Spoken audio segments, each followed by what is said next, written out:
course, I'm standing in for my grandfather. He should have been sitting here. It's a little difficult to arrange.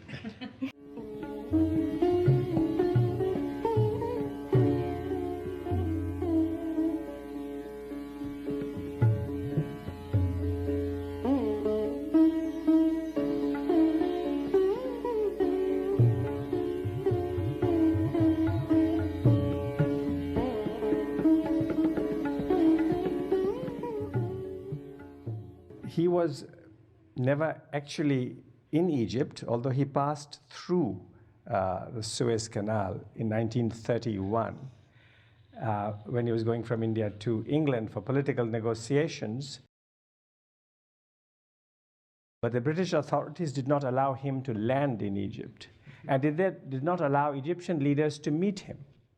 And so when I was in Egypt in the 80s, I met some Egyptians who said that they or their parents went in boats out to greet the ship as it passed through.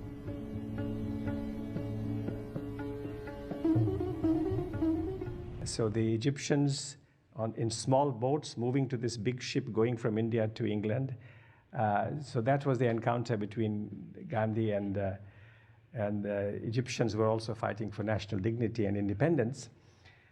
So to me, it's a very special moment to be sitting with you, sir.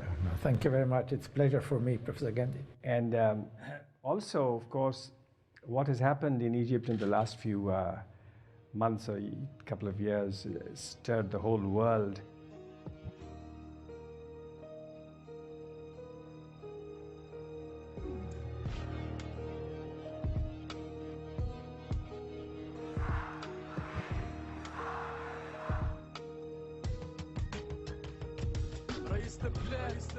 أنا اليوم نحكي معاك باسمي واسم الشعب الكل اللي عايش في الأعلام 2011 ما زال فما شكون يموت بالجوع حاب يخدم باش يعيش لكن صوته مش مسموع اهبط للشارع وشوف لعبت ولا تحوش شوف الحاكم بالمتراك تاك ما على بالوش. The world is really rooting for Egypt. As you, of course, are well aware, this is a huge burden for you and for others in Egypt, but I want, of course, to underline this fact.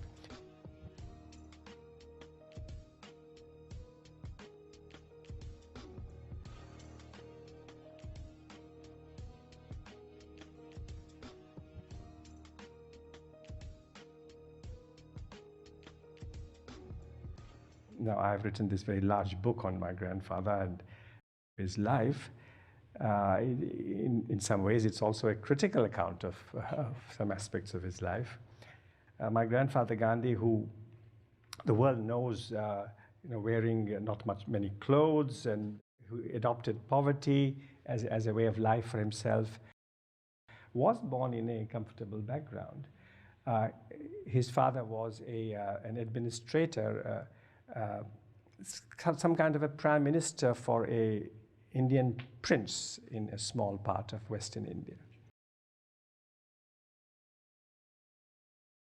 And then Gandhi went and studied law in England and was a very successful lawyer. Then he just entered the great freedom movement and led it.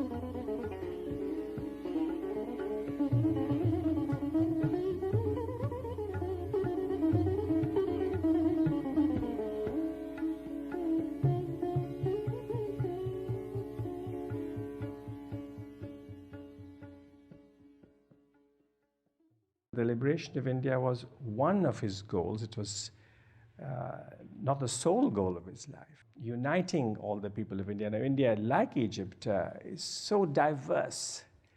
And you also have your poverty, but India has an even greater level of poverty, tremendous poverty and misery. And the diversity of India, the class divisions, the caste divisions, the religious divisions, to So to overcome those divisions was as much a passion in his life as the liberation of India. And equally, he had these 20 years or so in South Africa, so he was connected to this continent. He was not in North Africa, but he was in South Africa.